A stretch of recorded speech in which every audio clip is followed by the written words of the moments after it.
Hello, welcome. We are doing part 9 of our reading of Vampire Jenny. You'll notice the thumbnail is different today, but that is because Almond gets some featuring in this one. Oh boy, buckle up. It's gonna be fun. The ride to and from the Sinclair's house was tense. Jenny was overly cautious about traffic laws. She was hoping she wouldn't get pulled over by someone who thought she was dead. The drive was a success, and juice boxes were distributed in celebration. L'chaim, to life! Well, not really life in this case, more like continued existence. Nonetheless, now we have advantage on our Vecna-related checks. I'm connected to the hive mind. Do you want to?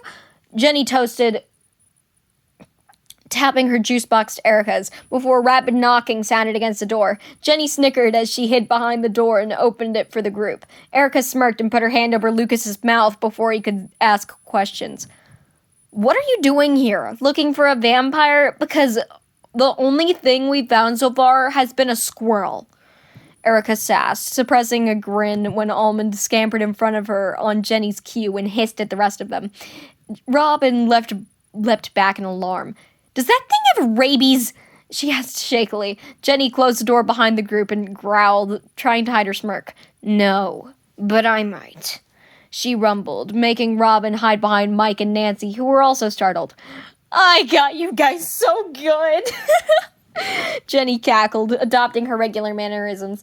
Robin's face completely shifted into a face-splitting grin, scooping the vampire up into a hug. Almond scampered between everyone's feet, sniffing them out. He hissed at Mike and glared at him as much as a squirrel could glare. Almond, no biting. People are not food. Except Jason. You're allowed to bite Jason if he does something stupid.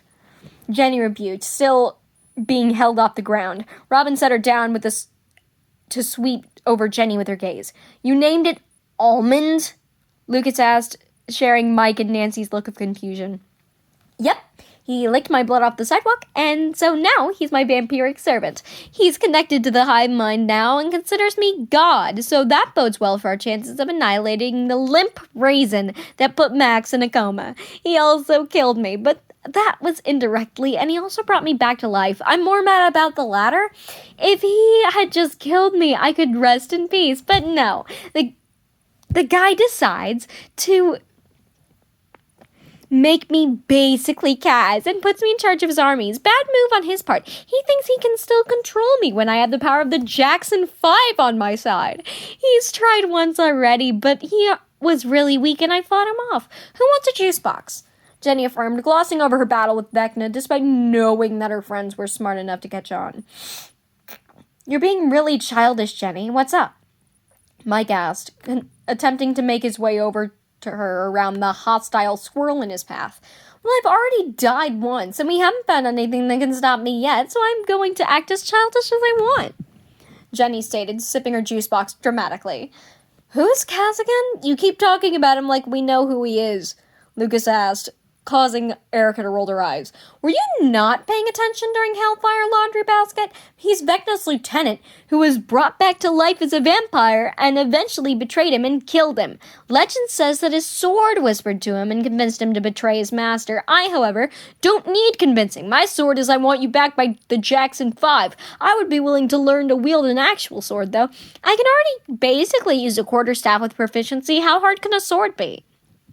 Jenny explained, very glad she had chosen to take a class on how to fight with a staff for the second time this month.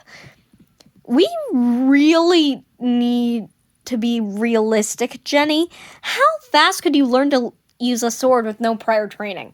Nancy asked. She meant well, but she was ignoring some details. I take a martial arts class on Tuesdays. I know how to fight with a 6-foot staff. I ask again, how hard can a sword be? Focus on parrying and follow through and I should be fine. Swords are typically shorter than the staves I usually use, but they're also lighter, so putting more power behind my swing is needed, and paying attention to the gaps in my defense will make it a bit more difficult. I can do it given a couple days of training, Jenny informed her.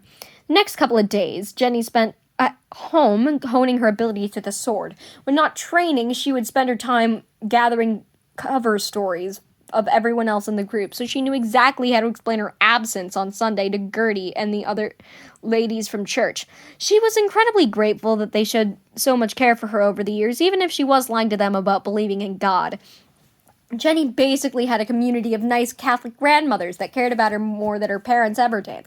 She knew they trusted her, and she valued that, which was the only other reason she went to church. She went for her army of grandmas and to sing her heart out. Being more trusted with kids was just a bonus. Those were all the pros of going to church. The cons list was short. She had to walk all the way there and back most of the time, and she had to pray to a god she didn't believe in. Then there was Jason Carver, the biggest con on the list. She didn't hate him as much as she hated Billy. Billy was a blatant racist that got possessed and tried to kill her friends. Sacrificing himself out of spite for an extra-dimensional amalgam of melted flesh didn't make him less of a bigot. Jason was different. He was ignorant, but not evil. He had organized a manhunt for her best elder nerd friend out of lack of understanding and confusion. That didn't mean she liked him by any means. Every time she thought about his posse's torment of her friends and luring Lucas to the side of the jocks, she wanted to snarl. Vampire instinct, she supposed. Jenny knew that Jason wasn't the worst of his laundry basket sport friends. He didn't call her slurs and reprimanded his teammates for doing so. He also treated Patrick and Lucas with the same respect as everyone else, so he wasn't a bigot in that regard either. Overall, Jenny's opinion of Jason came out to be, I don't like him and I'd say that to his face, but he's not the worst ever. The only reason I'm going to talk to Jason directly is because I don't want him jumping to conclusions and starting another manhunt. If he tries anything, Almond will drink him to anemia before he can make a move to hurt anyone. Jenny told Nancy while she got dressed in a pale blue spring dress that she particularly enjoyed. It had pockets. Despite her wounds healing mostly, the scars still ached and she kept them bandaged just in case. You're a lot more aggressive than you used to be, Jenny. Are you angry that you're not dead? Nancy asked, being the diligent reporter she was. Well, yeah, but I also lack restraint. I'm more aggressive because it's a lot harder to hold back my bloodlust and my rage, so I'm keeping a firmer hold on one than the other, because only one of those will get someone killed. I'm constantly keeping myself from attacking people out of hunger because vampirism sucks, so my rage seeps out of me. Jenny noted, applying mascara and eyeshadow. Her normal pink shade made her eyes look even more red. Oh, sorry. This is really awkward now. Nancy apologized, looking at the carpet in shame. I'm definitely going to need sunglasses to cover the whole red eyes thing.